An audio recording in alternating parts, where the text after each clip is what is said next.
नहमदुहु व नसल्ली अला रसूलिहिल करीम अम्मा बाद अऊज़ु बिल्लाहि मिनश शैतानिर रजीम बिस्मिल्लाहिर रहमानिर रहीम सुब्हानल्लज़ी अस्रा बिअब्दिही लैलन मिनल मस्जिदिल हराम इलल मस्जिदिल अक़सा अल्लज़ी बारकना हौलहु लिनुरियहु मिन आयातिना इन्नहु हुवस समीउल अलीम। सदक़ल्लाहु मौलाना अज़ीम व बल्लगना रसूलुहुन नबियुल उम्मीयुल करीम व नहनु अला ज़ालिका लमिनश शाहिदीन व शाकिरीन वल्हम्दुलिल्लाहि रब्बिल आलमीन। मुअज़्ज़ज़ ख़वातीन व हज़रात, उलमाए मिल्लत इस्लामिया, शोराए इस्लाम, नक़ीब जलसा, अक़ीदत खुलूस के साथ आइए हम और आप मिलकर आक़ाए नामदार मदनी ताजदार गरीबों के गमखार साहिब अबरार व ख़ियार सय्यद आलम नूर मुजस्सम जनाब मोहम्मद रसूलुल्लाह सल्लल्लाहु तआला अलैहि व आलिहि वसल्लम की बारगाह में कसपनाह में झूम कर हदिये दुरूद पाक पेश फरमाएं। अल्लाहुम्मा सल्ली अला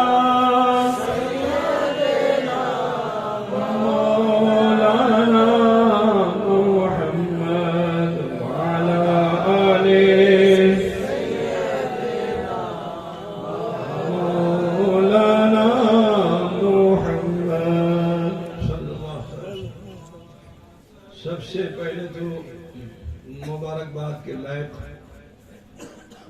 यहाँ के वो दुकानदार हैं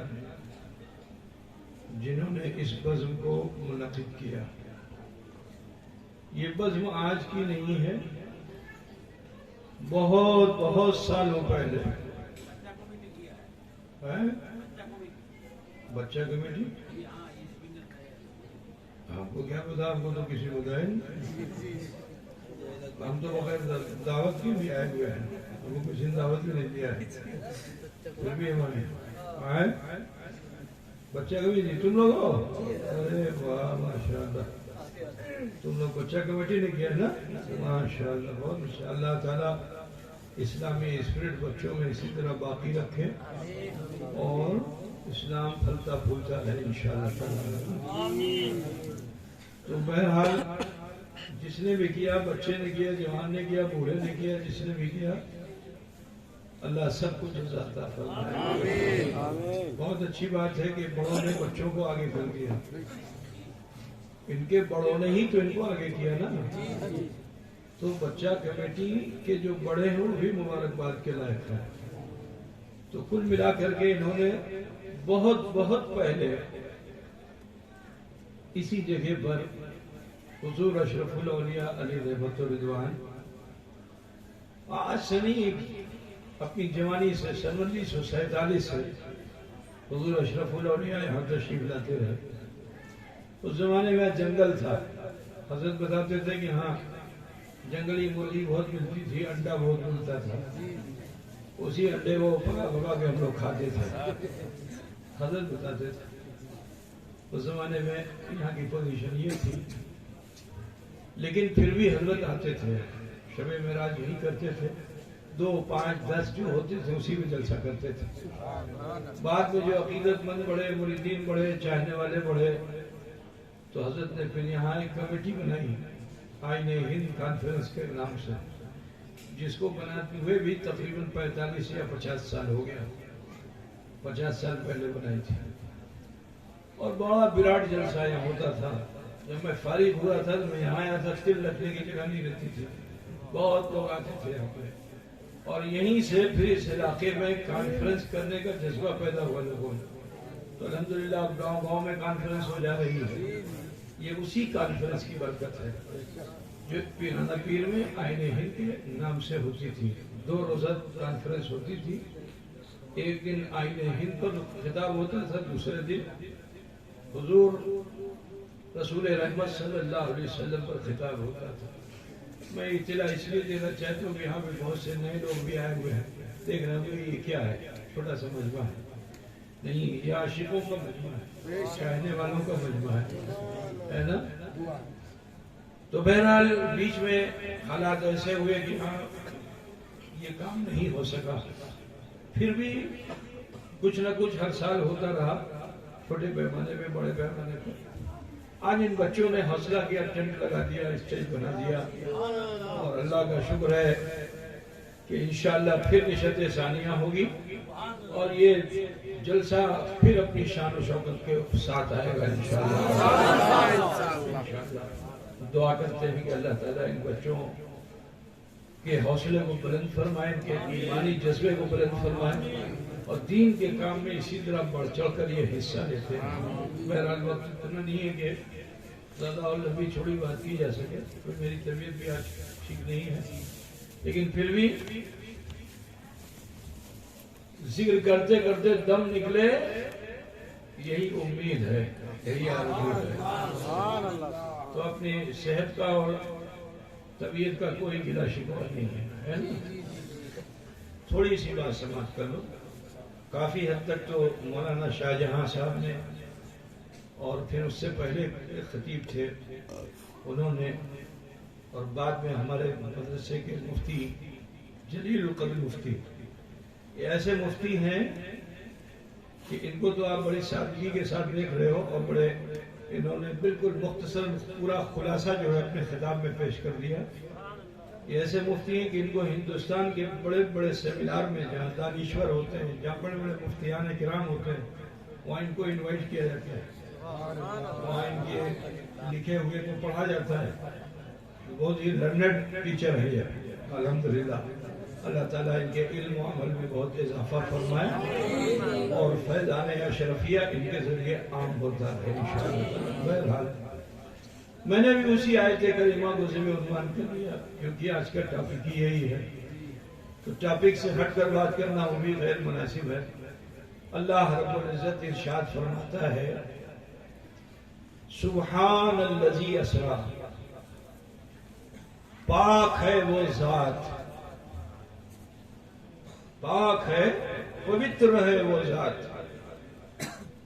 जो ले गया अपने बंदे को रातों रात। सुभान अल्लाह, ठीक है। कहाँ ले गया? मस्जिद हराम से मस्जिद अक्सा। मौलाना ने अभी बताया कि हुजूर को दो तरह की मेराज हुई। एक है मेराज मनामी, यानी सपने में। तो सपने में मेराज ये तो नबी के करम से उनके वली को भी हासिल होती है, जैसा कि उन्होंने एक हवाला दिया कि इमाम आजम को भी कई मरतबा सपने में मेराज हुई। फिर खास क्या है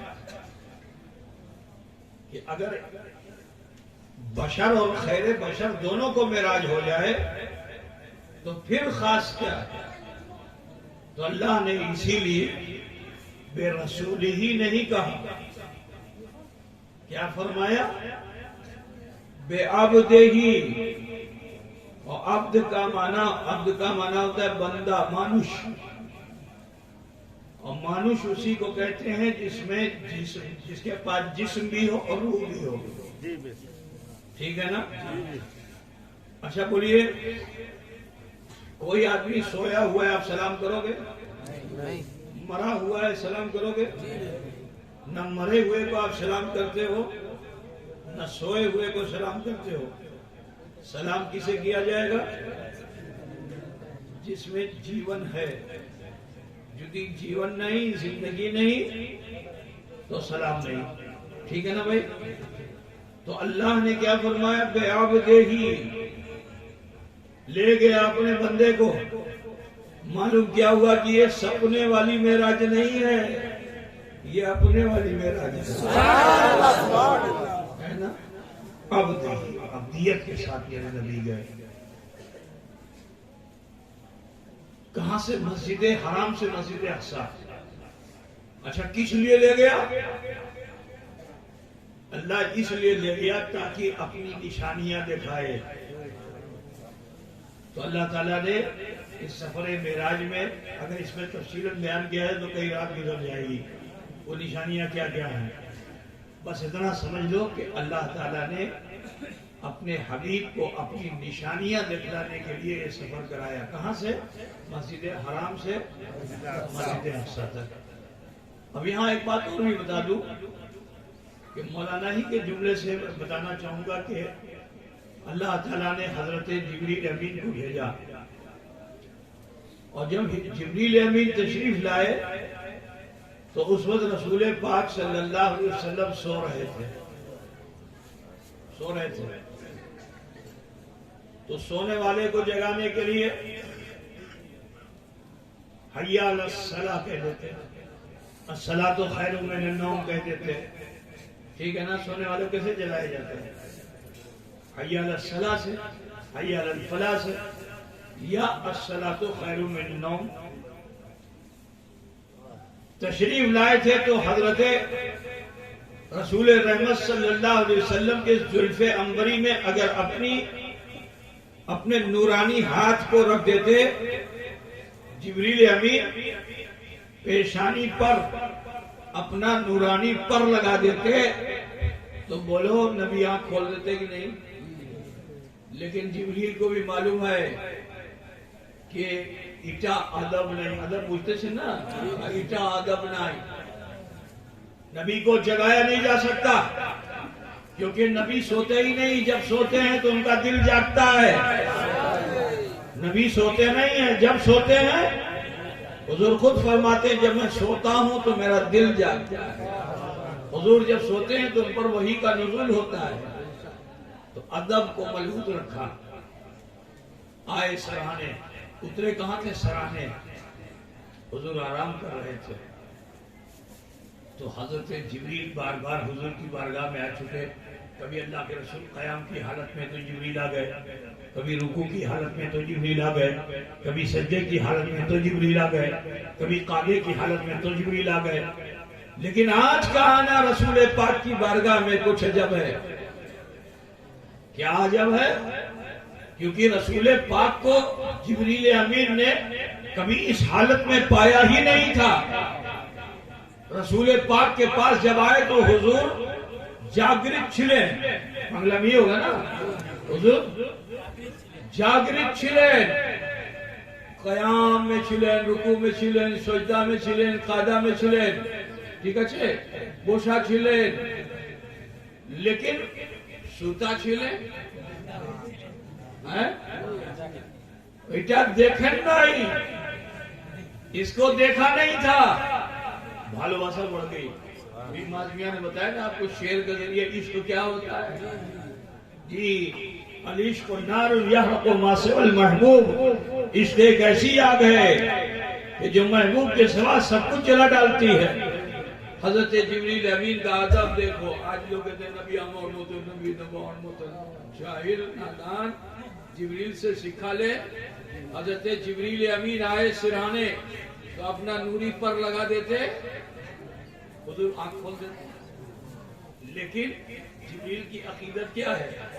जब आया था जलवा देखा था, जब आया था वद्दुहा देखा, जब आया वह लैल देखा, जब आया वह नज्म देखा, नबी के दंदान देखे, नबी की जुल्फे देखी, नबी का चेहरा देखा, नबी का सीना देखा, लेकिन नबी का तलवा नहीं देखा, नबी का तलवा नहीं देखा। तो इश्क ने कहा कि ए जिब्रील, अदब का तकाजा यही है कि अपने परों को समेट कर कदमे रसूल की तरफ चलो। हजरत जिब्रील घूमकर कदमे रसूल पे आए। अब जो तलवे मुस्तफा देखा तो बेताब हो गए, क्योंकि वो तलवा ऐसा है कि जिनके बारे में फाजिल बरेलवी फरमाते हैं कि जिनके तलवों का धोवन है आबे हयात, जिनके तलवों का धोवन है आबे हयात, है वो जाने मसीहा हमारा नबी, है वो जाने मसीहा हमारा नबी।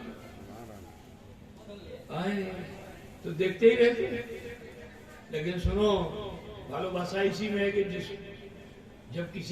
जब मुहिब अपने महबूब को देखता है ना तो इश्क कहता है अब देखो नहीं, क्योंकि जिसको चाहा जाता है उसे चूमा जाता है, जिससे भालोबासा होती है उसी को चूमा जाता है ना भाई। जिससे भालो ভালোবাসা उसी को चूमोगे, माँ से भालोबासा उसके कदम को चूमोगे, माँ को अपने बेटे से भालोबासा उसके शनि को चूमेगी, है कि नहीं भाई? भालोबासा जिसको जैसी होगी वैसा चूमेगा। हजरत जिब्रील ने जो देखा तो इश्क ने कहा, जिब्रील अब खड़े मत रहो, नबी की मेराज तो होनी है और तुम्हारी मेराज हो रही है। तुम आसमान से उतर के भी मेराज हासिल कर रहे हो, और जिब्रील आपकी मेराज इसी में है कि नबी के कदमों में झुक जाओ, और सिर्फ झुको ही नहीं बल्कि तलवाए मुस्तफा को चूम कर अपनी मेराज हासिल कर लो। समझ गए? तो वो जिब्रील है कि जिन्होंने अपनी काफूरी पेशानी को सरकार के जरा सोचो, चूमना और होता है। अभी मजार शरीफ पे कोई पेशानी लगा दे तो सब कहेंगे श्री काटे, बोलेंगे नहीं बोलेंगे? लेकिन भालोबासा में जिब्रील ने चूमा नहीं था। जिब्रील ने भालोबासा में सिर्फ चूमा ही नहीं था, जिब्रील ने अपनी नूरानी पेशानी भी लगा दी थी। ना सजदा न समझ नजदी सर देता हूँ नजराना, सजदा न समझ नजदी सर देता। अब रसूल पाक ने अपनी आंखें बाकी, हज़रत जिब्रील अलैहिस्सलाम मेरा दिल लगाई, या रसूल अल्लाह आपको अल्लाह ने डाका है। बगला में डाका बोलते हैं, हमारे वहाँ डाका कहते हैं दूसरा, चोरी डाका बोलते, हमारे वहाँ बोलते डाका। तो मैं आया डाका, डाका मतलब चोरी करना है ना। और तुम्हारे वहाँ डाका का मतलब अल्लाह ने डाका है। चल अब जो चढ़े तो बुराक दरवाजे पे बंधा हुआ था। हुजूर सल्लल्लाहु अलैहि वसल्लम जब तशरीफ ले गए ना, तो जानते हो तफसीर में आया ये है कि अल्लाह ताला ने एक दो नहीं 70,000 बुराक को तखलीफ फरमाया। कितने? और सिर्फ एक मर्तबा आने के लिए, नबी के दर्शन में, नबी की सेवा में एक मर्तबा आने के लिए 70,000 बुराक को अल्लाह ने तखलीक किया था। और कुल 70,000 में से एक ही को आना है। मुकाबे नबी समझो, मर्तबे रसूल समझो। 70,000 बुराक अल्लाह ने तखलीक फरमाया, इसलिए कि ये खिदमत रसूल में जाएंगे, लेकिन सब नहीं जाएंगे। इनमें से एक चुना जाएगा जो जाएगा। खुद तो बुझते चले बाबा है ये ना। जैसे मिसाल के तौर पर आप नीट का एग्जाम हो रहा है, यहाँ आजकल बंगाल में बहुत शौक है नीट के एग्जाम बच्चों को जाते हैं ना, तो कितने कितने लाख बच्चे एग्जाम देते हैं, लेकिन सब आ पाते हैं, डॉक्टर बन पाते हैं? उसमें से तो गिने चुने ही होते हैं ना। तो इसी तरह से 70,000 बुराक, और सब बड़े फरबा और सब बड़े खुश के हम ही जाएंगे, हम ही जाएंगे, हम ही जाएंगे, क्योंकि हम बहुत फरबा तनोमंद है। अभी जाबो सब बिल्कुल अकड़े हुए थे। अभी जाबो नबी के इश्क में, भालोबासा में। ऐसा नहीं है कि नबी की मोहब्बत में, सबको नबी की मोहब्बत, और सब यही अभी मोटा ताजा बहुत अभी जाबो। लेकिन उसमें एक बुराक जो था वो उन सब में थोड़ा कमजोर था, दुबला पतला चिलो, ठीक है ना। तो वो कांता था, वो रोता था नबी की मोहब्बत में, नबी की मोहब्बत में रोता था कि अभी जाते पारबो की पारबो ना, अभी तो कमजोर अच्छी हमारे सब संपूर्ण साथी हमार क्या बोलते हैं उसको, बलवान लोग तगड़ा बड़ा बोलते हैं, क्या बोलते हैं? बलवान हमार संपूर्ण साथी बलवान, आमी दुर्बल। ठीक है, बोलो ना। एक आमी दुर्बल, सबाए बलवान। अमी जाते पारबो ना, तो वो नबी के भालोबासा में रोता था, कांता था। तो सुनो, जो नबी के इश्क में अश्क बहाता है वो अल्लाह को भा जाता है। अल्लाह उसे पसंद कर लेता है जो नबी की मोहब्बत में रोता है। जो पंडवा में रहकर, पीराना पीर में रहकर, कलियाचक में रहकर, बांदा में रहकर रोता है अभी मदीना जाते पर्वों की पर्वों ना, है ना, कि यदि पंख लग जाता तो मुड़ के चले जाते। बोलता है कि नहीं बोलता? ऐसों को अल्लाह बहुत पसंद करता है। अल्लाह ताला ने उसी बुराक को चुना, उसी का नंबर आ गया। अब जब दरवाजे पे मेरे रसूल आए तो देखते क्या है कि बुराक लगा हुआ है। तो बुराक को लगा हुआ देखा, हुजूर की नजर बुराक पे पड़ी और बुराक की नजर हुजूर पे पड़ी। उसने पहली मर्तबा दर्शन किया नबी का। तो जब नबी का दर्शन किया ना, तो जैसे मैं आपको बताऊं कि कोई दीवार हो इतनी दूर तक आंख से दिख रहा है, कोई पर्दा लगा हो इतनी दूर तक तुम्हारी नाक तक आंख से सामने दिख रहा है, लेकिन जब जोश तुम्हें पैदा होगा तो तुम और खड़े होकर अपने पंजे के बल खड़े होगे कि नहीं खड़े होगे? पंजे के बल और जरा देखें, सामने वाले को और अच्छे से देखें तो उचक जाएंगे आप, है ना। बिला तमसील तस्बीह मुझे कह लेने दो कि ये उसका इश्क था, ये उसकी मोहब्बत थी उस बुराक की नबी से, कि जैसे ही दीदारे रसूल किया ना खुशी से ऊंचा हो गया, इतना ऊंचा हो गया कि अल्लाह के रसूल सल्लल्लाहु अलैहि वसल्लम को उस पर सवारी करने में थोड़ा सा असुविधा हुई। आपकी पेशानी पर पसीने की बूंद आ गई। तुम्हारे बिहार में एक बुजुर्ग गुजरे हैं हजरत शरफुद्दीन यहिया मनेरी, जिन्होंने अपनी किताब मादिरुल मानी में इस हदीस को, अगरचे ये हदीस जो है वो ज़ईफ है, लेकिन इस हदीस को आपने मादिरुल मानी में तहरीर किया है। इसे भी सुनो। ये आप फरमाते हैं कि जिस वक्त बुराक खुशी से बुलंद हो गया तो आपकी पेशानी पर पसीने की बूंद आ गई, और वो पसीने की बूंद माटी में मिलने जा रही थी। कहाँ मिलने जा रही थी? माटी में मिलने जा रही थी। यहाँ से टपका माटी पर। अल्लाह को ये मंजूर ना हुआ कि मेरे नबी का पसीना मिट्टी में मिले। जरा सोचो, आज कुछ वहाबी देवबंदी ये कहते हैं कि नबी मरकर मिट्टी में मिल गए। अरे जालिम, जब नबी के पसीने को रब मिट्टी में नहीं मिलने देता तो मुस्तफा के सीने को कैसे मिट्टी में मिले?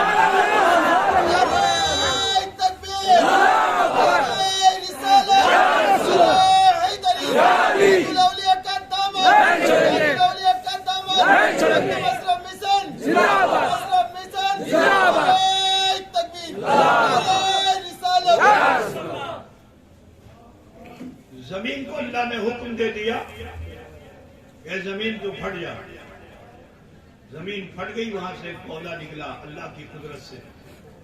जैसे ही पौधा जवान हुआ, ये पसीना टपकते टपकते जो वहां पहुंचा तो गुलाब का फूल ये खिल गया।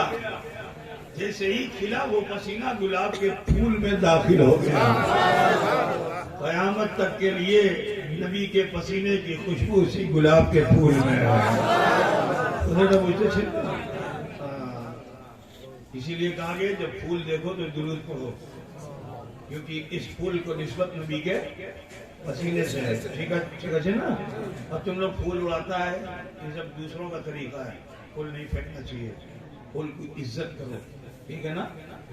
तो देखा ना फूल प्राइम मिनिस्टर के ऊपर गिराया गया तो मोदी साहब के ऊपर, मुफ्ती साहब के ऊपर गिराने लगे। तुम लोग बहुत फूल वाला फेंकते हो ना, तुम लोग ये बंद कर।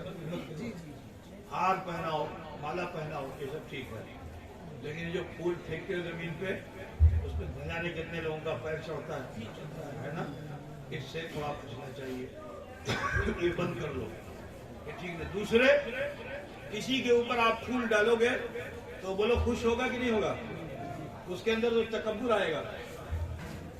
तकब्बुर आप लोग समझते ही नहीं समझते?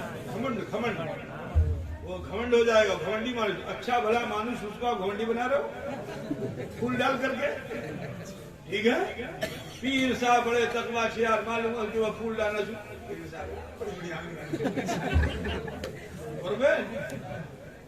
पीर साहब बेचारे अपने घमंड को ईमान की खड़क पे कूट कूट के मुर्दा कर रहे हैं, और मुरीद ने फूल डाल करके उनके नफ्स को फिर से जिंदा कर दिया। এটা কাজ করবেন না, ঠিক আছে? এটা ভালো না, ये दूसरों का तरीका है, हमारा तरीका नहीं है, ठीक है? अब तो समझ गया ना? तो सुनो, ओ बाबा, ओ बाबू, सुनो सुनो सुनो इनको था। बुरा कैसा था? बर्क से बर्क कमाना बिजली, क्या बिजली जैसे करंट आप यहाँ पे कनेक्शन करो, पूरे एरिया में लाइट विद इन सेकंड पहुंच जाती है, उससे भी कहीं कहीं ज्यादा तेज रफ्तार वो था। इतना तेज रफ्तार था कि सोच लो कि घड़ी ठहर गई, घड़ी ठहर गई, लोटे से पानी ढलकता रहा, शेष हुआ नहीं। हदीस शरीफ क्या है? लोटे से पानी गिरता रहा, धार टूटी नहीं उसकी। गौर से सुनिएगा, बंगाल के मानुष हो तुम लोग, बहुत चिंता हमको होती है। धार बुझता है ना बुझता है? लोटा टोटी वाला हो और उससे पानी गिराओ, तो जो पानी गिरता है उसको क्या बोलते हैं? धार बोलते हैं ना। धार टूटी नहीं। और सुनो, बिस्तर से उठ के नबी गए थे, ठंडा भी नहीं हुआ था बिस्तर। आदमी जब बिस्तर में लेटेगा तो जहाँ लेटेगा गर्म होता है ना, हदीस शरीफ में है कि बिस्तर भी गर्म था। जरा स्पीड देखो, कितनी स्पीड थी कि बिस्तर भी गर्म था, धार से पानी गिरता भी रहा, और दरवाजे की कुंडी हिलती भी रही। आदमी जैसे कुंडी पूछता है कि शिकड़ पहले होता था ना, अभी तो सब दूसरा हिसाब हो गया। पहले वो होता था, लगाते थे शिकड़, है ना? तो उसको अब जब छोड़ दोगे तो ऐसे कुछ देर हिलेगी ना वो। तो हदीस शरीफ में आया कि वो हिलती भी रही। नबी का जाना आना ऐसा हो गया। अल्लाह के रसूल सल्लल्लाहु अलैहि वसल्लम जब तशरीफ ले गए, अभी मौलाना आपको बताया कि मदीने भी तशरीफ ले गए। मदीने से पहले आपके वालिदैन की कब्र है, वहाँ भी हुजूर तशरीफ ले गए, अपने माँ बाप की कब्र पे भी गए, ठीक है? मदीने में भी गए, बताए 2 रकात नमाज नफिल पढ़ने के लिए जिब्रील ने कहा। फिर सफर हुआ तो रास्ते में हजरत मूसा अलैहिस्सलाम को हुजूर ने नमाज पढ़ते हुए देखा। तुम कहते हो कि जिसका नाम मोहम्मद या अली है, न किसी करते पारे, न किसी सुनते पारे, न किसी देखते पारे, पीठ के पीछे की भी खबर नहीं है। अभी देखो, ये मोदी जो है ट्रेन बनाने जा रहा है यहाँ पे। कौन सी ट्रेन? बुलेट। बुलेट देखो, बंगाली को मालूम है, बना रहा है गुजरात में, काम भी कर रहा होगा वहाँ पे, है ना? लाभ ले रहा है, बंगाली का लाभ ले रहा है, ठीक है ना? तो बुलेट ट्रेन बना रहा है ना, उस पर जब ट्रेन दौड़ेगी तो 350 किलोमीटर की स्पीड से जब वो ट्रेन दौड़ेगी तो वो लोग गाछ पार होगा, पता चलेगा नहीं। गाछ के पास से ट्रेन पास होगा, झट से निकल जाएगा। मकान पार होगा, पता चलेगा नहीं। बोलिए, कुछ लिखा हुआ है, पढ़ पाओगे नहीं? क्योंकि ट्रेन जो है वो 350 किलोमीटर की स्पीड से पार हो रही है, तो कुछ दिखेगा? किचू देखते पार ना। अब सोचो, नबी का जाने की स्पीड और रफ्तार कैसी है। अगर जुदी नबी आमर मोदन होते तो नबी देख पाते, फिर नबी नहीं देख पाते। तो देखो, इतनी रफ्तार है, मगर हुजूर की निगाहों में तेजी कितनी है।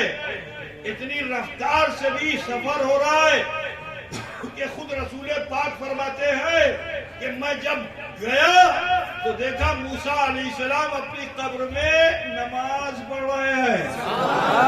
क्या मुसलमान मालूम क्या हुआ?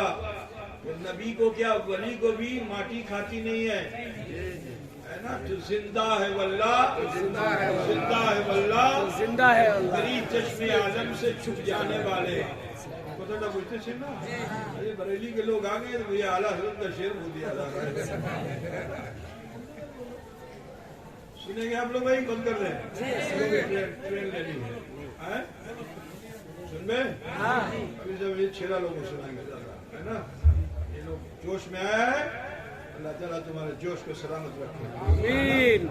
दीन मजहब से जुड़ के रहो, कामयाब रहोगे इंशाअल्लाह ताला, कभी मोहताज नहीं रहोगे इंशाअल्लाह। दीन से जुड़ के रहोगे, नबी के सच्चे आशिक बन के रहोगे इंशाअल्लाह, कभी मोहताज नहीं रहोगे। ठीक है, तो सुने, नबी की देखने की सलाहियत ऐसी है। अब आओ और मैं नबी के देखने की सलाहियत बता दूं। अभी मौलाना मुफ्ती जाकिर साहब ने आपको बताया कि फरिश्तों से लेकर नबियों तक की इमामत रसूल पाक ने कराई, ठीक है ना। तो मालूम क्या हुआ कि सिर्फ नबी ही अब्दियत के साथ नहीं थे, हमारे सारे जितने अंबिया थे सब जिस्म के साथ आए थे, ठीक है, और सबकी इमामत रसूल पाक ने की। बोलिए कोई मुर्दे की इमामत करेगा? तुम नमाज पढ़ाओ अल्लाह अकबर, अभी से मुर्दा आगे खड़ा हो जाए, हो गए ना। पता क्या चला कि नबी मुर्दा नहीं होते हैं। इस सफर मेराज से आपको मैं इधर उधर की नहीं सुना रहा हूँ। इसका इत्तेफाक वहाबी को भी है कि हुजूर ने इमामत कराई, ठीक है ना। अब सुनो, उसके बाद बुराक का काज से बस ओखरे समाप्त। अब आगे अल्लाह ताला ने फिर एक नूर की सीढ़ी पूछते हो ना, वो भी बर्क की सीढ़ी। तो आज के जमाने में समझाना बहुत आसान है। तुम लोग मुंबई कलकत्ता सब जाते हो, 50-50 माले की बिल्डिंग होती है ना, नॉन स्टॉप कुछ होती है, क्या होता है, क्या बोलते हैं। अब उसमें बैठ गया, खड़ा हो गया, बस जन से 2 मिनट में आप 50 माला पार कर गए, ठीक है ना। तो ये तो लिफ्ट है, नबी के लिए नूर की सीढ़ी थी। अभी तो नबी ने एक ही सीने पे कदम रखा था कि आसमान आ गया। सुभान अल्लाह। आसमान पे नबी से मुलाकात, जिब्रील अमीन बता रहे हैं तफसील में जाना नहीं चाहता।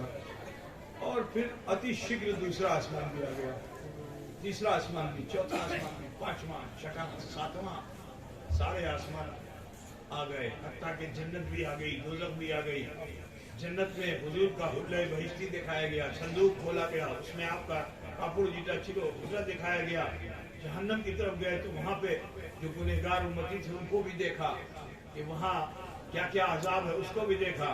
रसूल पाक सल्लल्लाहु अलैहि वसल्लम ने, मेरे प्यारे, हत्ता कि सिदरतुल मुंतहा आ गया। अब जो सिदरतुल मुंतहा आया तो यहाँ कुछ लोग कहते हैं कि हुजूर सल्लल्लाहु अलैहि वसल्लम को सिखा दिया जिब्रील ने। हुजूर तो उम्मी छिलेन, क्या बोलते हैं, हुजूर शिक्षित छिलेन ना, उम्मी लक़ब छिलेन। मैं उनको समझाना चाहता हूं कि तुमने खाली डिक्शनरी का एक ही शब्द देखा। उम्मी का मतलब होता है अनपढ़, और का मतलब होता है माँ। ये अरबी भाषा है। का मतलब माँ। और जैसे मिसाल के बाद तुम्हारी ये जमीन है, तो इस गांव में तुम रहते हो, इसको क्या कह सकते हो, उम्मुल कुरा। मक्के का नाम क्या है? दुनिया में सबसे पहली आबादी जो है वो कहाँ आबाद हुई? मक्के में। वहीं से सब फैले, तो फिर उस आबादी का नाम क्या रखा? अल्लाह ने क्या रखा जानते हो क्या? उम्मुल कुरा। कुरा मतलब करिया, करिया मतलब गांव, ठीक है ना, ग्राम। खुदा बुझो सारे गांव की माँ क्या है? मक्का है। तो मालूम क्या? का माना अनपढ़, का माना गांव, और उसे भी कहते हैं जैसे आप कोई मिसाल तो आम का आपको गाछ लगाना है तो कैसे लगाओगे?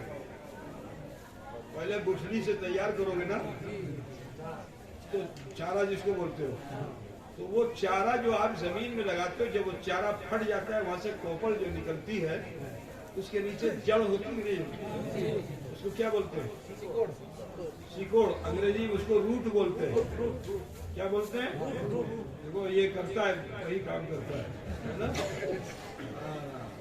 ये वही काम करता है, रूट। तो जो रूट होती है उस रूट को भी कहते हैं। तो वो बड़े नादान हैं कि जो एक ही माने पर अटके हुए हैं। अरबी जबान बड़ी फसी और बड़ी जबान है, एक एक शब्द के कई कई माना पाए जाते हैं। तो जो लोग ये कहें कि हुजूर पढ़े लिखे नहीं, वो बड़े जाहिल, वही जाहिल है, वही पढ़े लिखे नहीं है। अरे हुजूर तो हर असल की रूट है, हर असल की। जी, अगर हुजूर नहीं होते तो आसमान होता, अगर हुजूर नहीं होते तो धरती होती। खुद फरमाया गया लौला कलमा खलक़तुल अफ़लाक वल अर्दीन, कि अगर मैं आपको पैदा नहीं करता तो ना आसमान बनाता ना जमीन बनाया। तो पता क्या चला कि सारी कायनात की उम्म का नाम जनाब मोहम्मद रसूलुल्लाह है, इसलिए आपको उम्मी लक़ब कहा जाता है।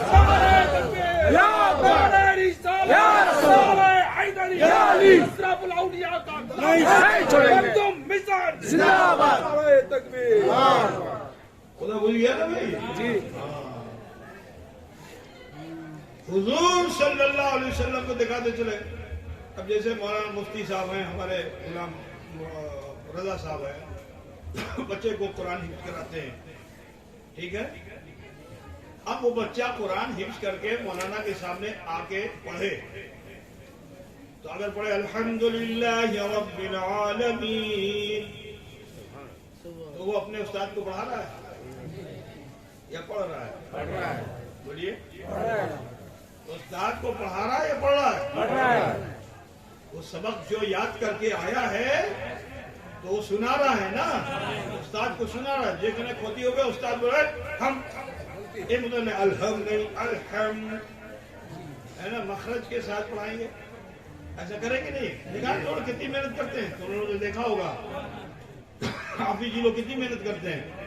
बच्चा जैसे ही खोती करता है टोकते हैं, डांटते हैं, उसको समझाते हैं। पता क्या चला, वो कहते हैं कि अगर हुजूर को मालूम होता तो पहले आसमान की खबर जिब्रील क्यों देते, दूसरे आसमान की खबर जिब्रील क्यों देते, तीसरे की क्यों देते? अरे मैंने कहा नादान, हजरत जिब्रील तो अपना सबक नबी रहमत के सामने दोहरा रहे थे, ताकि हजरत जिब्रील का सबक पुख्ता हो जाए। यहाँ तक के सिदरतुल मुंतहा आ गया। सिदरा कहते हैं जैसे बेर की झाड़ी होती है ना, कांटेदार, ये कांटेदार झाड़ी के मानिंद वो है।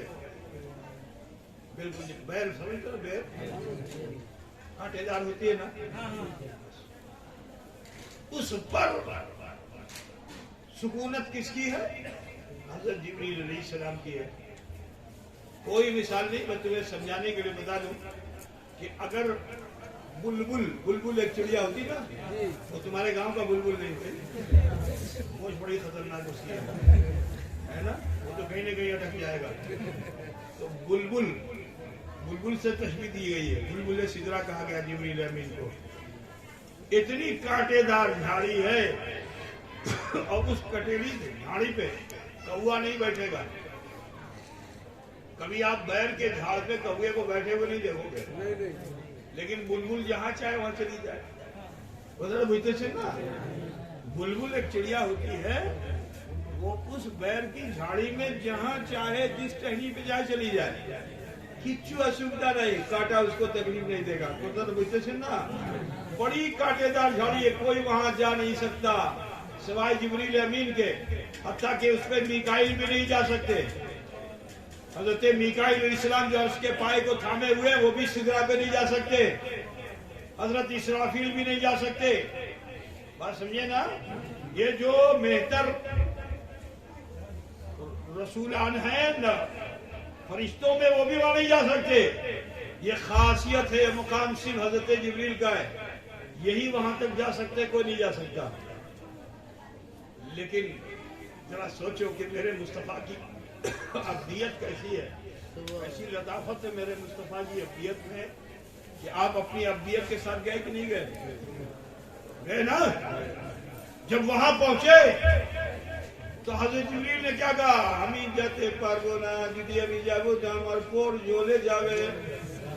ठीक है ना, আমার পর अल्लाह तजल्ली के क्या बोलते हैं उसको, ताप से ताप बोलते हैं ना, ताप से আমার পর জ্বলে যাবে, আমি যেতে পারবো না। तो हुजूर को तो भयभीत होना चाहिए था, डर जाना चाहिए था। जिब्रील যদি তুমি যেতে পারো আমি কে বলতে যাবো, है ना, কেন তুমি এখানে নিয়ে এসে बोलना चाहिए था ना। लेकिन सुनो, उस मालिको मुख्तार नबी ने उस वक्त हजरत जिब्रील से ये नहीं कहा कि तुम यहाँ क्यों लेकर आए, बल्कि अपने अख्तियार का इजहार फरमा रहे हैं, हल लका हाजती, किछु दरकार আছে। ये कौन बोलेगा, जिसमें पावर होगा वही तो बोलेगा। वो बोले আমি যেতে পারবো না, और नबी क्या बोला, किछु दरकार আছে। तो हजरत जिब्रील अमीन भी बड़ी समझ वाले, हर मखलूक को तमन्ना है कि वो अल्लाह को देखे। हर मखलूक चाहती मैं अल्लाह को देखूं, अल्लाह का दीदार करूं। तो ये इससे अच्छा मौका क्या था, उनकी ख्वाहिश पूरी हो जाती। वह इतना कह देते, या रसूल अल्लाह, आप अपने इबा में, अपने काबुड़ में हमको भी छुपा लीजिए रुमाल में और लेके चलिए, ताकि आप डायरेक्ट देखिएगा और मैं आपके काबुड़ से नबी अल्लाह रब्बुल इज्जत के दीदार करूंगा। बोल सकते थे कि नहीं? और अगर नबी राजी हो जाते तो हजरत जिब्रील भी साथ जाते। मगर हजरत जिब्रील को मालूम है कि यदि मैं अपनी मर्जी का मांगूंगा तो जीवन में एक ही बार देखूंगा, फिर नहीं देख पाऊंगा। और अगर मैंने नबी को राजी कर लिया तो बार बार देखूंगा।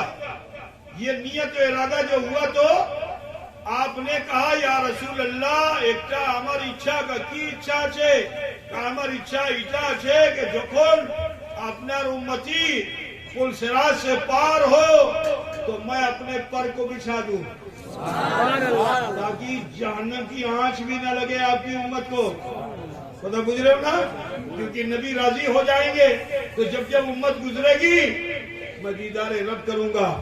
आला हजरत फाजिल बरेलवी फरमाते हैं कि पुल से उतारो, राह गुजर को खबर न हो, और जिब्रील पर बिछाएं तो पर को खबर। अब सुनो, बहुत शॉर्ट में आगे बताता चलूं कि फिर रसूल पाक सल्लल्लाहु अलैहि वसल्लम के लिए एक सवारी आई। उस सवारी का वो सवारी कैसी है, वो बुराक की तरह नहीं है। उसका नाम है रफ। क्या नाम है? रफ। ऐसे समझो जैसे कालीन होता है ना, कालीन बिछाने वाला जमीन पे, तो बिछाने वाले कालीन को अगर हवाई जहाज से छोड़ दिया जाए, हवाई जहाज ऊपर जाता है ना, और वहीं से उस कालीन को छोड़ दो तो वो लोग पतंग की तरह वो उड़ेगा कि नहीं उड़ेगा? उड़ेगा ना, पतंग की तरह उड़ेगा। बिला तमसील और तजवीज ये कह लेना दो, इसकी कोई मिसाल इससे नहीं है। रफ उसी अंदाज की एक सवारी आई जिसमें रसूल सवार हुए और मक्का से लामका की तरफ चले। तो आपका चलना देखो कैसा है, अल्लाह के नजदीक हुजूर का मुकाम कैसा है, अल्लाह अपने हबीब को कितना चाहता है। वो आयत करीमा से समझ लो कि कुरान ये कह रहा है, सुम्मा दना फतदल्ला। क्या? सुम्मा दना फतदल्ला। पहले जाते हक करीब हुई, फिर मुस्तफा करीब हुए। आप लोग की समझ में नहीं आया होगा। मिसाल के तौर पर मैं यहाँ हूँ पीराना पीर, और हमारे इन बच्चों को भलवासा हमसे, तो अगर ये हमको देखेंगे तो अपनी जगह खड़े रहेंगे या दौड़कर हमारी गाड़ी के पास आएंगे? बोलो क्यों? वो तो दूर से भी देख रहे हैं। क्या है? वेलकम। जिसे भालोबासा की जाती है उसको वेलकम किया जाता है। तो अब ये जो बच्चे जिन्होंने जलसा कराया है, अगर मैं आऊं रास्ते में, मुझे जहां देखेंगे तो मैं तो इनके पास चलते चलते आ ही रहा हूं। ये अपने यहाँ गेट पे खड़े हुए हैं तो मैं आऊंगा, तो फिर इनको चल के आगे बढ़ने की क्या जरूरत है? लेकिन हर इंसान ये कहेगा कि जिससे भालोबासा होती है तो फिर उस भालोबासा में जोश यही कहता है, भालोबासा यही कहती है ठहरो नहीं, आने वाले का इस्तेमाल करो, आने वाले का इस्तेमाल करो बढ़ करके। बिना तमसील कहना ये चाहता हूँ, अल्लाह का न मुख है न माथा है ना, अल्लाह निराकार है, उसका कोई आकार नहीं है, लेकिन उसको अपने हबीब से मोहब्बत है तो खुदा फरमा रहा है सुम्मा जाना फतह अल्लाह, पहले रब करीब हुआ फिर मुस्तफा करीब हुआ, फिर मुस्तफा करीब हुए। अब कितना करीब ये तो खुदा जाने या महबूबे खुदा जाने। अल्लाह ने कुर्बत का जिक्र भी बयान कर दिया, क्या है? फकान क़ाब क़ौसैन औ अदना, 2 कमान या इससे भी कम का फासला। अल्लाह कितना करीब हो गया? अब तुम लोग उसको नहीं पूछ पाओगे, थोड़ा समय तुम्हें बुझा दूं, बुझोगे भाई ये बंद कर दो, उसको भी ट्रेन लेनी है बाबू। सुनेगा आप लोग? सुनेंगे? कौन कौन सोएगा बताओ? वो सोने वाला देखो तो आगे जाता है। तो सुनो, अरब की दुनिया में जब 2 कबीले में झगड़ा होता था, इख्तिलाफ होता था, तो उस इख्तिलाफ को, झगड़े को मिटाने के लिए दोनों कबीले की कमान को, धनुक को ले करके जोड़ा जाता था और जोड़ करके उसमें एक तीर उसके क्या बोलते हैं उसको, आगे पे बक्कल पे लगाते थे, है ना, और उसको खींच करके आसमान की तरफ छोड़ देते थे। तो जब तीर 2 कमान से निकलता था तो अब बताने की जरूरत नहीं, सब जान जाते थे अब एक कबीले का झगड़ा शेष हो गया। ठीक है, एक तो ये है, 2 कमान को मिला करके एक चिल्ले पर एक तीर को लगा करके दोनों मिल करके खींचते थे और छोड़ देते थे। तो जब छोड़ देते तो आसमान की तरफ उड़ता था, आपस में मेल हो जाता था। दूसरा ये था जमीन को नापना कमान से। जैसे हम लोग अपनी जमीन नापते हैं तो सीकड़ से नापते हैं ना, क्या बोलते हैं उसको आप लोग? हमारे वहां उसको जरीब बोलते हैं। क्या भाई शफीक, आपके यहाँ जमीन नापने का लट्ठा होता है, लट्ठा है, जरीब भी होती है, जिसको जंजीर बोलते हैं ना, जंजीर से नापते हैं, जरीब तुम लोग क्या बोलते हो? सीकोल, तुम चैन बोलते हो, लट्ठा भी बोला जाता है उसको। ये बहुत सी जबान है, बात समझ गए ना? तो वहां पे जमीन नापने का ढंग क्या था? कमान ले लिया, एक कमान ऐसे रखा, फिर उसके बाद दूसरी कमान ऐसे रखा। जैसे तुम फिट ले करके नापो, 1 फीट है, 10 फीट नापना है, एक यहाँ, फिर एक दूसरा वहां, फिर तीसरा वहां, ऐसा है ना। तो 2 तरीका था, जमीन को नापा भी जाता था उससे। लेकिन इन दोनों सूरतों में मिलाप दिखाई देता है। अगर हम ये कहें कि 2 कमान आपस में मिला दी जाए, तो अब ये अगर मिलाया गया तो मिसिल होगा कि नहीं मिसिल होगा?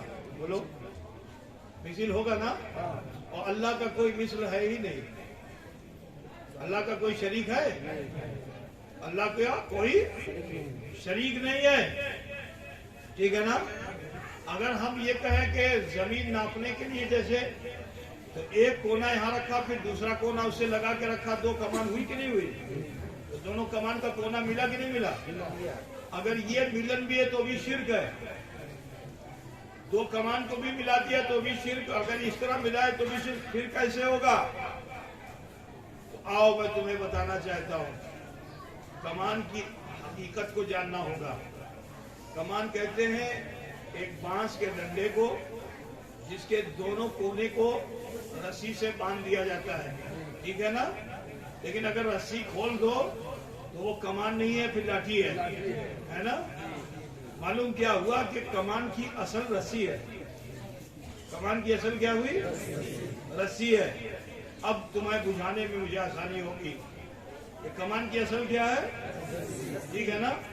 अब मैं ये कहूँ कि एक कमान इधर से रखो और एक कमान इधर से रखो, तो जो बीच में रस्सी है असल है, मिलते पारवे?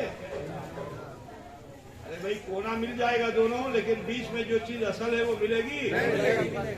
वो मिले, चाहे जितनी ताकत लगा लो कमान टूट जाएगी, मगर दोनों रस्सी मिलेगी। मगर मिलने की एक सूरत है, सुनबेन बाबा ऐसी भी हमी शेष को देखो, मिलने की एक सूरत है, और वो सूरत क्या है कि अगर एक धागे को खींचो और छोड़ दो, तो जब छोड़ोगे तो उसमें कंपन होगा कि नहीं होगा? वाइब्रेशन होगा कि नहीं होगा? वाइब्रेशन होगा तो वो दूसरे धागे के करीब तक जाएगा कि नहीं जाएगा? जाएगा ना, बुझ गया ना। अल्लाह वो है जिसका कोई आकार नहीं है, लेकिन मोहम्मद रसूलुल्लाह तो साकार हैं। अब जब ज़ियारते खुदाबंदी की इस तरह के माज़ागल बसरो व मा तग़ा, ना पलक झपकी ना आऊं भाई, इस तरह दीदारे रब्बुल आलमीन किया। आप जैसे बच्चे को देखते हो ना, बच्चा क्या तालिब इल्म को छोड़ो, तुम भी अगर कुरान शरीफ लेके बैठ जाओ और पढ़ने लगो तो ऐसे रहोगे? आप मैथमेटिक्स पढ़ो तो डटे रहोगे, साइंस पढ़ो डटे रहोगे, ज्योग्राफी पढ़ो डटे रहोगे, हिस्ट्री पढ़ो डटे रहोगे, ऐसे ऐसे नहीं होगे। लेकिन जब कुरान पढ़ोगे तब झूमना शुरू हो जाएगा ना, ये फितरत है। तो जब अल्लाह के कलाम की ये तासीर है, तो फिर अल्लाह की जात की तासीर कैसी होगी? अल्लाह की तासीर ऐसी है कि बंदा झूमता है तो जो जाते बारी तारा कुताला को देखेगा, अल्लाह के कलाम को देखने की ये तासीर है। तो बताओ उस सलाम को, अल्लाह की सिफत सलाम दी है, अल्लाह की सिफत क्या है? हाँ, तो उस सलाम को देखने में क्या कैफियत हुई होगी तो वही बताना चाहता हूँ। न पलक झपकी ना आऊं भाई, लेकिन कैफियत ये तारी हुई, कभी आगे कभी पीछे, कभी आगे कभी पीछे, कभी आगे कभी पीछे, कितना कम।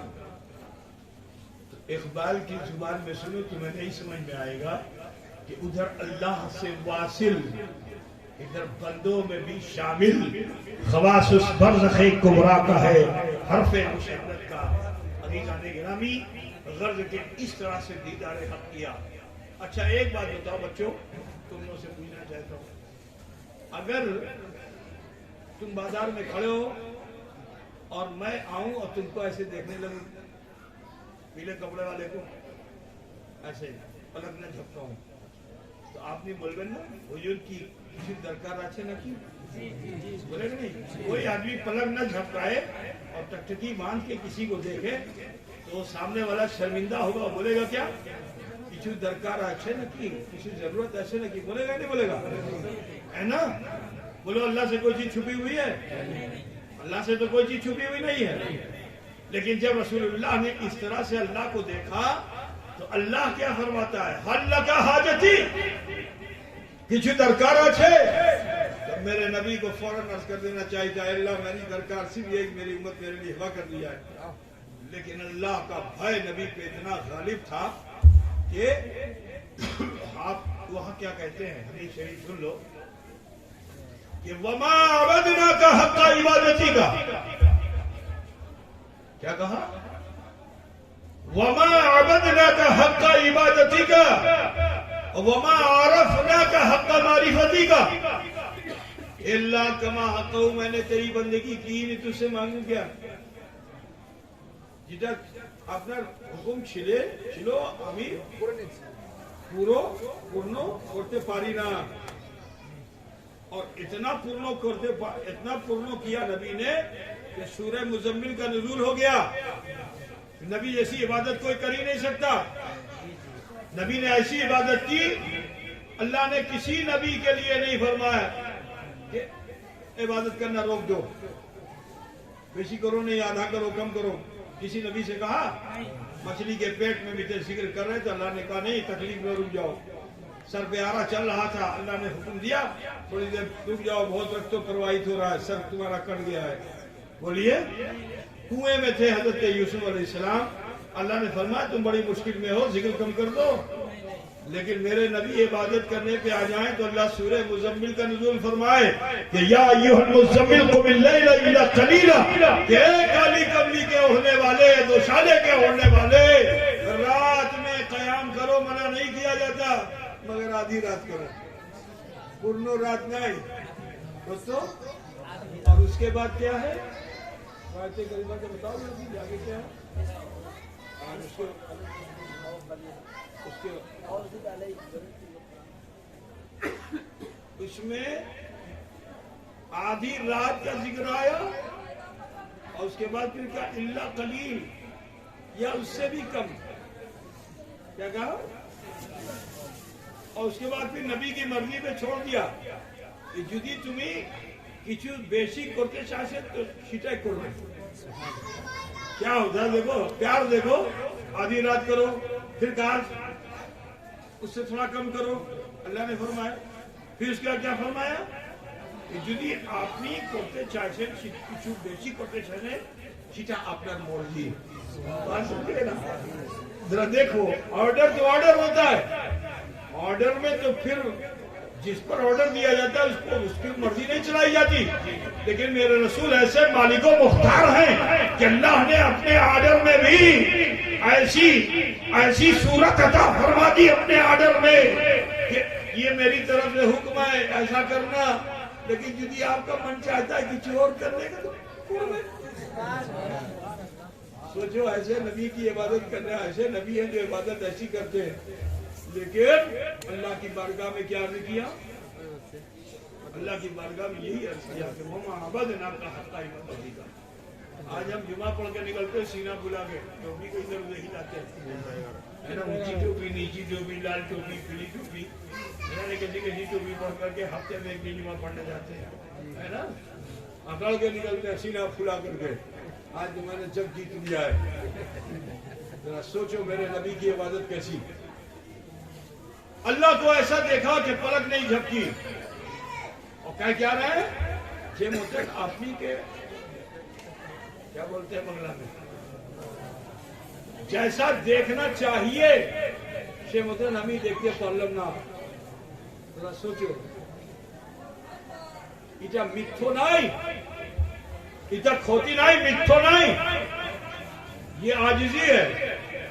जैसे कोई मिसाल के तौर पर अपनी बाड़ी बनाए, बहुत शानदार बाड़ी बनाए, और हमारे पास आया होगा, हुजूर हमार कुटिया में चले, बनाया है महल, और हमसे दावत क्या मांग रहा है, हुजूर हमारी कुटिया में चले। वो बोलेगा कि हमारे महल में चलो, बनाया है बहुत शानदार किला, लेकिन बोलेगा क्या, हमारे गरीब खाने में चलिए। अमीर होकर के बोलता क्या है, गरीब, ऐसा बोलते कि नहीं बोलते, बंगला में क्या बोलते हैं बताओ, गरीब झोपड़ी में चले, गरीबा झोपड़ी लोहे। अब जो भी हो, पीछे से मास्टर बोल रहा है, सिखा रहा है, कुछ समझ गए ना। तो इसको कहते हैं इंकिसारी, अपने को तुच्छ पेश करना। और अल्लाह चाहता है कि बंदा मेरी बारगाह में जब आए तो अकड़ करना है, अपने को तुच्छ पेश करे। अब जो तुच्छ पेश किया तो जानते हो अल्लाह ने क्या फरमाया, अत्तहियातु लिल्लाहि वस्सलावातु वत्तय्यिबातु, ये सब तारीफ है किसकी, नबी ने क्या कहा, अत्तहियातु लिल्लाहि वस्सलावातु वत्तय्यिबातु। तो नबी ने, अल्लाह ने क्या फरमाया, अस्सलामु अलैका अय्युहन नबी, क्या फरमाया, अस्सलाम। अगर नबी बंदे नहीं होते तो सलाम होता, बोलो। ये बंदगी अगरचे नूरानियत के साथ थी, अगरचे हकीकत के साथ थी, और हकीकत मोहम्मदी को समझना मुहाल है, अबू बकर भी नहीं समझ सकते। नबी ने खुद फरमाया कि या अबा बकर लम यारिफनी गैर रब्बी, कि अबू बकर मेरी हकीकत को मेरे रब के सिवा कोई नहीं। जी, तब फिर अल्लाह ने तोहफा दिया सलात का। क्या तोहफा दिया, नमाज का तोहफा दिया। ये आज की रात है जिस रात में अल्लाह ताला ने नमाज का तोहफा दिया, नबी के लिए भी दिया, नबी की उम्मत के लिए भी दिया, और फरमा दिया कि ए मेरे हबीब, जो लोग इस नमाज को कबूल कर लेंगे वो आपके लिए हिबा कर दिए जाएंगे। तो मुसलमानों, जिस नमाज को हम तुम छोड़कर बैठे हुए हैं, ये आज जो वाक़े मेराज है, इस मेराज की असल क्या है? वो नमाज है। वो नमाज के जिसको अल्लाह ने किसी नबी को दिया था, किसी को एक वक्त, किसी को 2 वक्त, लेकिन हम खुशनसीब है कि अल्लाह ने हमें 50 वक्त की नमाज दी। जो 50 वक्त की नमाज मेरे नबी ने अल्लाह ताला ने हर समय तुम्हें नमाज पढ़ने का हुक्म नहीं दिया है, ठीक है? कुछ समय तो बिल्कुल ही मना कर दिया, इस समय जो पढ़ ही नहीं सकते हो। जवाल का वक्त आ गया तो पढ़ पाओगे?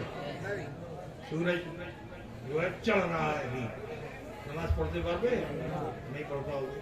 अल्लाह ने तो दुनिया में तुम्हें एक वक्त ऐसा भी दिया जिसमें तुम नमाज पढ़ ही नहीं सकते हो। इतना एहसान किया अल्लाह रब्बुल इज्जत ने। तो हमें चाहिए कि उसके एहसान को हम फरामोश न करें, बल्कि उसके हुक्म को मान लें। तो जब आप हुक्म को मानते हो, नबी को एक मेराज हुई थी जिस्मानी, लेकिन अपने जिस्म को तुम जब नमाज में लाते हो तो फरमाया गया सलातु मेराजुल मोमिनीन। नबी को तो 27 रजब को मेराज हुई, लेकिन ऐ मुसलमानों, जब तुम नमाज में आते हो तो फजर में तुम्हारी मेराज, ज़ुहर में तुम्हारी मेराज, असर में तुम्हारी मेराज, मगरिब में तुम्हारी मेराज, समझ गए ना? इशा में तुम्हारी मेराज। दिन में 5 मरतबा एक बंदे मोमिन को मेराज हासिल होती है। আমার তোমার হুকুম ने अल्लाह हुकुम আছে अस्सलातु मेराजुल मोमिनीन। नमाज क्या है? मोमिनों के लिए मेराज है। तो लिहाजा ऐ मेरे भाइयों, मेरी बहनों, आप सबसे कहना है कि इस मेराजुल नबी सल्लल्लाहु अलैहि वसल्लम के वाक़े से हमें दर्स ये लेना होगा कि हमें अल्लाह से डरना होगा, रसूल से मोहब्बत करनी होगी और नबी की दी हुई शरीयत पे अमल करना होगा। नमाज की तरफ आमादा होना होगा, अपनी मस्जिदों को आबाद करना होगा, अपने घरों में नमाज का एहतमाम करना होगा। आज इसी की कमी की वजह से हम बहुत परेशान हैं। बहुत टका पैसा कमा रहे हैं लेकिन लग नहीं रहा है, इधर उधर हो जा रहा है। इसकी वजह क्या है? क्योंकि हमने अल्लाह रसूल की कोथा को माना नहीं है। ऐ मेरे प्यारे, आप सबसे कहना है, रब से डरिए। हमेशा हमें तुम्हें नहीं रहना है, इस दुनिया से हमें तुम्हें जाना है। और जब हम जाएंगे तो हमारे लिए आसानी का जरिया यही है, नमाज है, रोजा है, हज है, ज़कात है, नेकियां हैं, भलाइयां हैं, यही हमारे लिए आसानी का जरिया है। हमें उम्मीद है कि इंशाअल्लाह ताला आप तमामी हजरात और ख़वातीन शरीयत का दामन नहीं छोड़ेंगे, नबी के सच्चे आशिक बनकर रहेंगे, अल्लाह से डरते रहेंगे। दुआ करते हैं कि अल्लाह ताला हमें आप सबको अमल खैर की तौफीक रफ़ीक अता फरमाए। आओ, इससे अच्छा मौका कुछ मिलेगा नहीं। हमसे तुमसे सबसे बड़े गुनाह सरजद हो गए, हमने बहुत खोटी कर डाली है। कितना अच्छा होता कि आज इसी समय हम सब हज़रत अखियत पाक के दरबार में हैं, ये भी सुन रहे हैं, हमारे लिए वसीला बन जाएंगे। सच्चे मन से आओ, तौबा करें, अल्लाह से माफ़ी मांगे और जो कुछ खताएं गलतियां हमने की हैं उसको अपने रब के हुजूर पेश करके माफ़ी के तरफदार होना है। इंशाअल्लाह ताला अगर पहाड़ के बोझा के बराबर भी गुनाह होंगे, अल्लाह उसे किसी समय माफ़ फरमा देगा। आप तमामी हजरात और ख़वातीन अपने हाथों को बांध लीजिए। मर्द हजरात नाभि पे हाथ बांधे और औरतें सीने पे हाथ बांधे जैसे नमाज में बांधती हैं, और आंखें बंद कर लीजिए, कोठा वार्ता बंद कर लीजिए। थोड़ी देर के लिए सर झुकाइए, मन में झांकिए, देखिए मेरा बचपन कैसा, मेरी जवानी कैसी, मेरा बुढ़ापा कैसा, अब तक की जिंदगी कैसी, कहीं मुझसे कोई खता भूल तो नहीं हुई। अगर कोई खता भूल नजर आए, फौरन उसे अपने रब के हुजूर पेश करके माफी के तलबगार हो जाए। अल्लाह अरहमुर राहिमीन है, हमारे आप सबके छोटे बड़े गुनाहों को माफ फरमाने वाला है। बिस्मिल्लाह।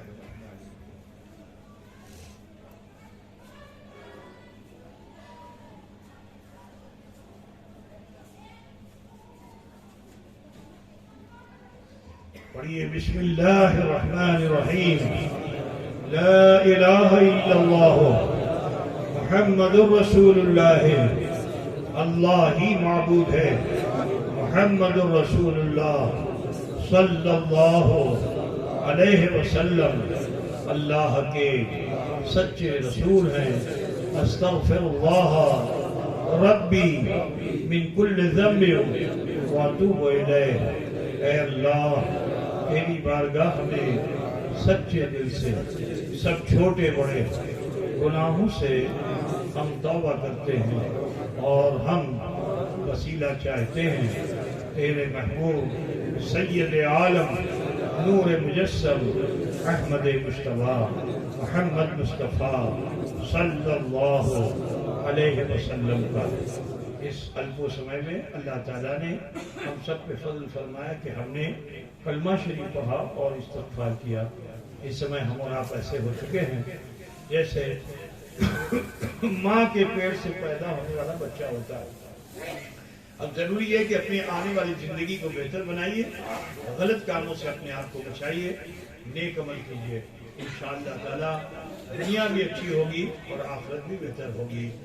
आप तमामी हजरात खासतौर से इन बच्चों के लिए दुआ करें जिन्होंने आज की इस बज़ में बढ़ चढ़कर हिस्सा लिया। अल्लाह ताला इनके हौसलों को बुलंद फरमाए और दीनी जज्बे को हमारे बच्चों में ज्यादा बेदार फरमाए, दुनियादार न बनाए। मुस्तफ़ा जाने रहमत सल्लल्लाहु अलैहि वसल्लम का हम सबको सच्चा वफादार बनाए। वाखिर दावाना अनिल हम्दुलिल्लाहि रब्बिल आलमीन।